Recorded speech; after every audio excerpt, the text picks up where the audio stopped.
Assalamualaikum warahmatullahi wabarakatuh. Perkenalkan, nama saya Hartin Behimo. Saya perwakilan salah satu tokoh perempuan di Desa Nanatijaya. Keseharian saya di Desa Nanatijaya sebagai ketua Majelis Taklim, sekaligus guru mengaji di Majelis Taklim Sahabat Hijrah Desa Nanatijaya. Saya ingin mengenalkan Ibu Linda Buang sebagai salah satu tokoh PKK desa, bahwa beliau pada kegiatan Majelis Taklim ini beliau sering mensosialisasikan nilai-nilai anti korupsi pada kegiatan Majelis Taklim agar kami bisa tumbuh bersama dengan memahami nilai-nilai anti korupsi dan memahami bahwa korupsi itu tidak baik. Demikian, wassalamualaikum warahmatullahi wabarakatuh. Assalamualaikum warahmatullahi wabarakatuh. Waalaikumsalam warahmatullahi wabarakatuh. Perkenalkan, nama saya Ibu Asni Jafar.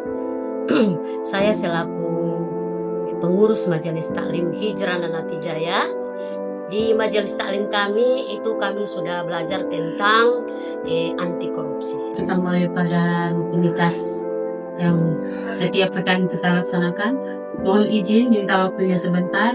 Saya akan menyampaikan mengenai nilai-nilai anti korupsi yang di lingkungan kita pada setiap hari. Oke, langsung saja pada nilai-nilai anti korupsinya. Nilai-nilai anti korupsi itu terdiri beberapa bagian. Yang pertama itu kejujuran. Korupsi terjadi karena tidak adanya kejujuran.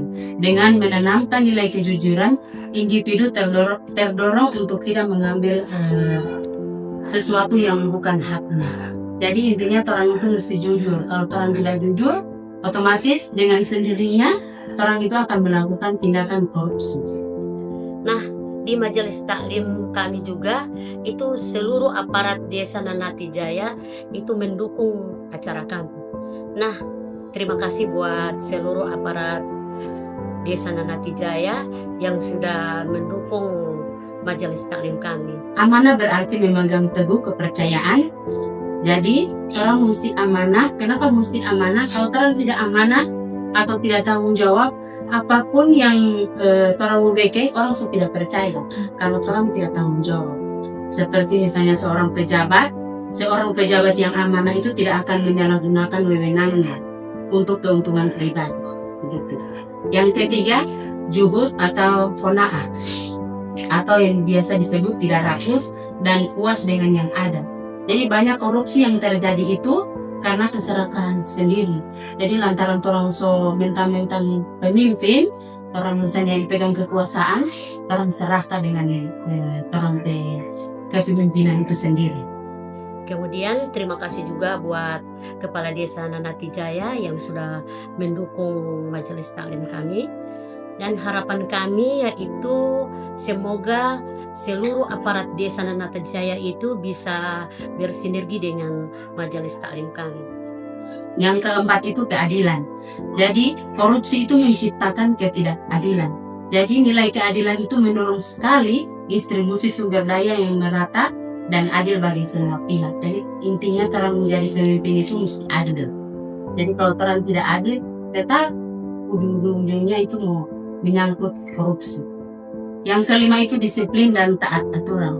Disiplin dan kepatuhan terhadap aturan mencegah orang berdiri untuk tidak menyalahgunakan sistem atau celah hukum untuk kepentingan orang pribadi. Jadi intinya orang disiplin. Orang kalau disiplin, pokoknya tanamkan pada orang pediri dulu. Orang itu mesti disiplin. Jadi orang kalau disiplin, insya Allah dijauhkan dari hal-hal yang tidak diinginkan. Yang keenam adalah tolak suap. Suap adalah bentuk nyata dari korupsi. Pengajian dapat menjadi sarana efektif untuk menyadarkan jemaah agar menjauhi namanya suap dalam kehidupan sehari-hari. Dan harapan kedua saya yaitu semoga seluruh ibu-ibu di Nanatijaya bisa bergabung di Majelis Taklim Hijrah Nanatijaya. Nah, hanya ini yang bisa saya sampaikan. Lebih dan kurangnya mohon maaf. Wabillahi taufiq wal hidayah. Wassalamualaikum warahmatullahi wabarakatuh.